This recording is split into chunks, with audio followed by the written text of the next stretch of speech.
un plan. Voilà, l'espace est 4D.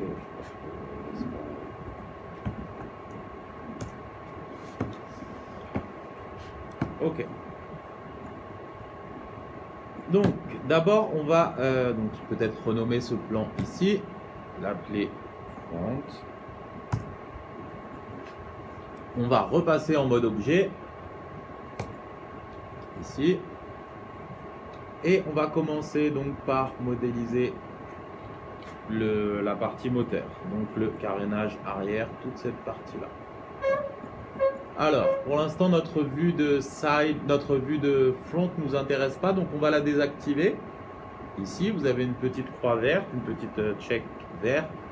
Vous faites, si vous cliquez dessus, vous allez avoir une croix rouge, donc vous désactivez votre plan. Si vous le réactivez en cliquant dessus, il s'active, il apparaît ou il disparaît de l'écran. Donc encore une fois, pour l'instant, on va se concentrer uniquement sur la partie de côté. Alors, comme je vous avais montré la dernière fois, on va créer un cube. Ok. Je crois qu'il est bien. Ah oui, ok. Excusez-moi, je vais juste donc prendre ma vue de côté. Et on va juste la faire pivoter parce que, vous voyez, quand j'ai créé mon cube et que je me mets en mode flèche, vous voyez que le positif en fait est vers le haut. Donc là, ma position était à l'envers. Donc on va réactiver ça pour voir si tout est bien. Alors on va juste faire pivoter notre plan pour être sûr d'être bien orienté. Là j'étais en train de modéliser un peu la tête à l'envers, mais c'est comme ça. Donc petit moyen mémotechnique, vous créez un objet, vous vous mettez en mode déplacement et vous essayez de vous orienter comme les flèches sont. Mais ça ne change rien fondamentalement. Alors donc on repart sur désactiver la vue de face. Et comme je vous avais montré, on va se déplacer un peu pour vous illustrer. Vous vous rappelez certainement de la différence. Je vais fermer Photoshop parce que moi il me demande beaucoup de mémoire RAM là, et puis sur le tablette c'est pas mal. Donc vous vous rappelez un peu de la différence entre un objet paramétrique et un objet polygonal. Donc quand vous avez un objet paramétrique, vous pouvez, en cliquant dessus, accéder aux options de paramétrage. Ok. Quand vous le convertissez, il devient un polygone avec lequel vous pouvez jouer. Okay. Donc, je retourne sur mon objet et je vais me mettre dans toutes mes vues.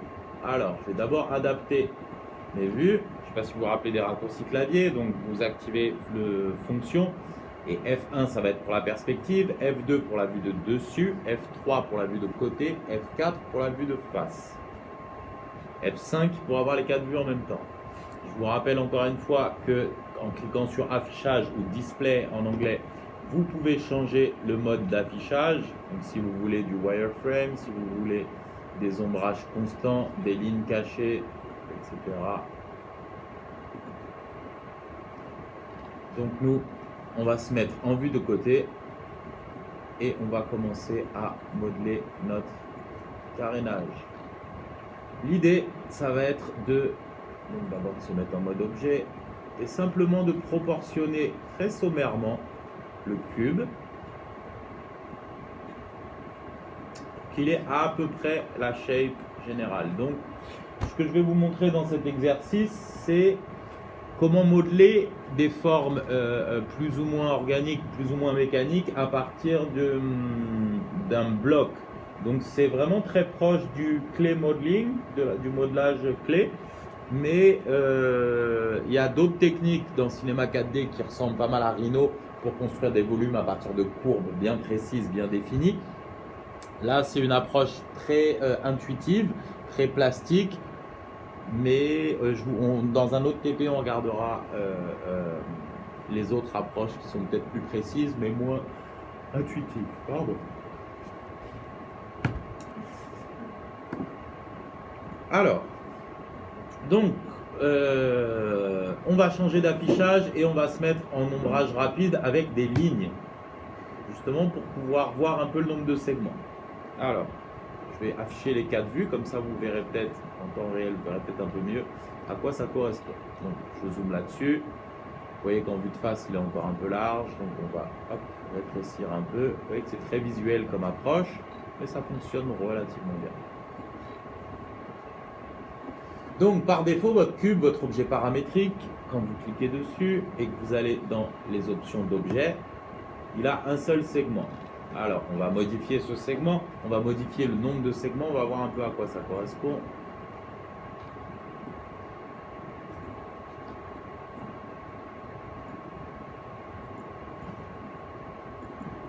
Alors, ah oui, je vais afficher les lignes, ça se verra mieux. Voilà. Donc, par défaut, on n'en a qu'une. Et il y a un segment par face. Maintenant, si je change ce nombre de segments, vous voyez que ça augmente. Donc l'idée, c'est d'essayer de comprendre un peu comment le volume marche.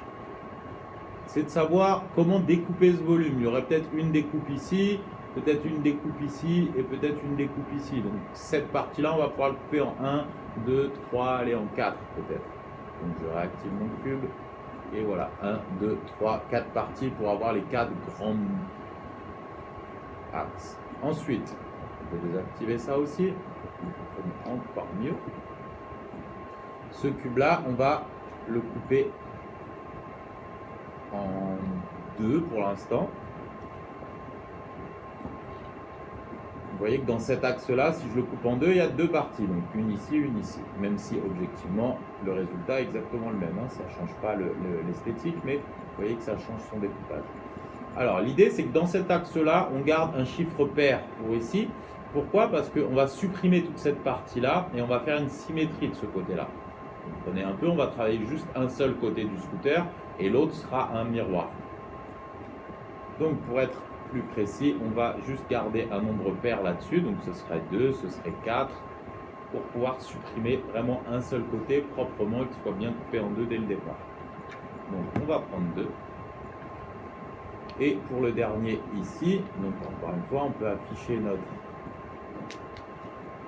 segment pour savoir, on va le couper en 1 fois, en 2 fois, allez, en 3 fois, et de toute façon, après on précisera un peu plus. Voilà, allez, on peut même le faire en 4. Ok. Donc, on va désactiver ça, et une fois qu'on a sommairement, proportionné notre cube, on va pouvoir le convertir en polygone. Ok. Vous voyez que l'icône a changé, que maintenant mon cube, c'est devenu un ensemble de polygones. Donc, on va se mettre en mode point. Et on va venir supprimer tous les points qui sont ici. Donc je prends ma flèche de sélection. Et comme je vous l'ai dit la dernière fois, vous avez des options dans votre sélection, notamment une qui est ici, qui est limitée aux éléments visibles, qui vous permet, donc si cette option est activée, que je sélectionne les points qui sont là, de sélectionner uniquement les points qui sont là, visibles, et donc pas ceux qui sont derrière. Encore une fois, quand je décoche cette option, si je clique là-dessus, il va me sélectionner aussi tous ceux qui sont derrière, vous comprenez? Tous ceux qui sont à travers l'objet. Donc, voilà à quoi sert cette fonction. Elle est très importante parce qu'on peut l'activer et la désactiver. Donc on va l'activer, dire seulement les éléments visibles et on va sélectionner donc tous ces points qui sont là. Et on va les supprimer. Z. Là vous voyez que j'en ai oublié quelques-uns. Donc le raccourci clavier pour ajouter des sélections, c'est Shift. Cliquez sur Shift et vous allez pouvoir sélectionner en restant cliqué d'autres formes. Si vous avez sélectionné un par hasard que vous ne voulez pas, vous appuyez sur CTRL pour enlever, pour désélectionner en fait. Donc Shift, vous ajoutez des sélections, CTRL plus clic et vous enlevez des sélections. Donc l'idée, ça va être encore une fois de supprimer tous les points qui sont ici et faites supprimer. Vous voyez qu'il me reste une demi-boîte. Je réactive. Bon, tout va bien. Maintenant, cette boîte-là, on va lui appliquer donc l'effet HyperNURBS, comme ce qu'on a vu la dernière fois avec la pale de l'éolienne. Donc vous prenez votre cube qui est ici et on va le déplacer directement dans cette fonction. Donc la fonction, encore une fois, c'est la première qui est ici. En français, c'est surface de subdivision. En anglais, je pense que c'est HyperNURBS. Donc vous cliquez dessus et vous prenez votre cube, on va le glisser dedans. Vous voyez, ça a tout arrondi. Donc, évidemment, cette fonction, donc là-dedans, on peut l'activer ou la désactiver. Donc si je passe en mode point, je sélectionne mon cube. Si je bouge des points, vous voyez ce qui se passe. Quand j'active, vous voyez le résultat. Donc ça devient comme de la pâte à modeler. Donc vous voyez, pour modeler des formes organiques, ça va être assez pratique.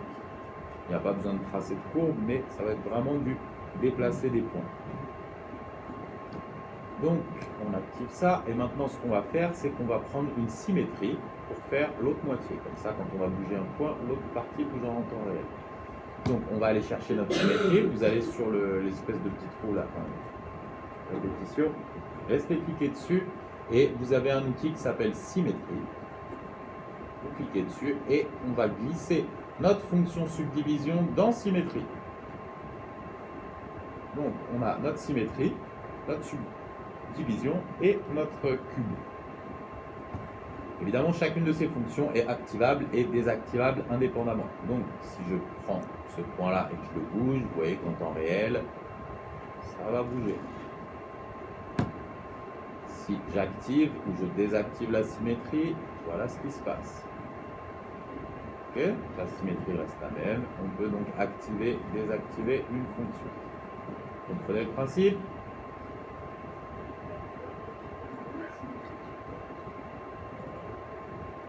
Ici, ici. Donc, je reste cliqué là-dessus et je vais chercher la fonction.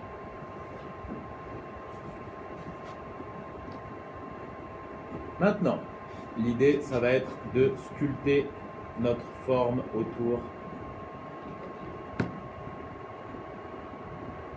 de notre Vespa. Donc on va créer une texture transparente pour pouvoir voir un peu mieux la courbe, ce sera plus pratique. Donc on va créer un nouveau matériau, on va double-cliquer dessus, on va enlever la réflexion. Par contre, on va lui mettre une petite couleur bleue, donc on sélectionne la couleur, et juste dans la saturation, par défaut elle est mise à 0, augmenter un peu pour avoir de la saturation. Et on va lui mettre surtout une transparence. Donc, je vais dans mon outil, dans mon option transparence et j'active cette option dans ma texture. Seulement par défaut, elle est réglée en intensité à 100%. On va baisser légèrement, ça ne va rien, pour avoir quelque chose en couleur et quelque chose de transparent. Et on va donc, on va prendre cette texture et on va la glisser directement sur notre bloc. On peut désactiver la symétrie ou pas, mais bon, pour l'instant ça ne sert pas à grand chose. Ensuite, on va même désactiver notre HyperNURBS et on va passer en mode point pour commencer à modifier notre point, notre cube.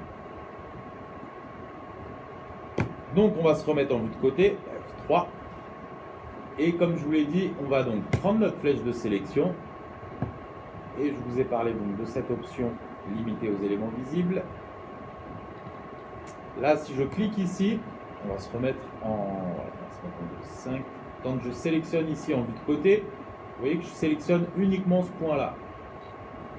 Parce que j'ai limité ma sélection aux éléments visibles. Si je décoche cette option et que je reclique sur ce point-là, il va me sélectionner tous les points qui sont derrière. Vous comprenez? Oui? Parfait. Donc, quand je travaille en vue de côté, ça va dépendre, mais par moment, je vais avoir besoin d'activer, par moment de désactiver. Donc, vraiment, cette option est assez importante. Donc là, en l'occurrence, pour l'instant, c'est au moins avoir la forme de base. Donc, on prend bien notre flèche de sélection, on vérifie bien que limité aux éléments visibles est décoché. Et maintenant, on va donc sélectionner ici et on va pouvoir commencer à bouger tranquillement nos points.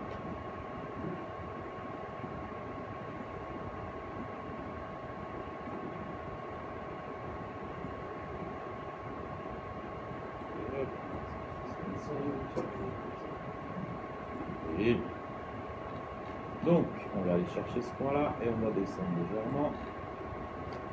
On va aller chercher ce point-là, on va le ramener un peu ici, on va descendre. Ensuite, celui-ci, on va le placer là, etc., etc.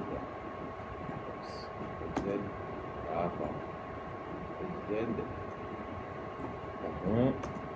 Je reprends ma flèche de sélection. Pour l'instant, c'est très basique, mais l'idée, c'est vraiment d'avoir une trame assez régulière. Je ne sais pas comment dire, ça aussi c'est un peu compliqué à expliquer, mais vous allez sentir le quadrillage doit être naturel, il doit être cohérent. C'est un peu difficile à expliquer encore une fois, mais il faut qu'il soit régulier, voilà, régulier, je ne sais pas si ça marche bien, mais vous voyez qu'ici j'ai une courbe, donc l'idée ça va être que celle-ci suive légèrement la courbe aussi, pour avoir des volumes qui seront cohérents. C'est votre premier cours, donc c'est un peu difficile à capter, mais c'est surtout du bon sens. Il faut surtout, voilà, encore une fois, que toutes vos lignes de construction, mettre en vue dessus, vous voyez qu'elles soient assez parallèles, régulières. Donc peut-être ça et ça, peut-être le déplacer légèrement, on va se remettre en vue de côté. Voilà, juste un petit peu. Okay. Ensuite, ici, je vais avoir un petit plat. Et l'idée, c'est de rajouter des points. Parce que là, pour l'instant, on est assez limité, même si j'enlève ma texture.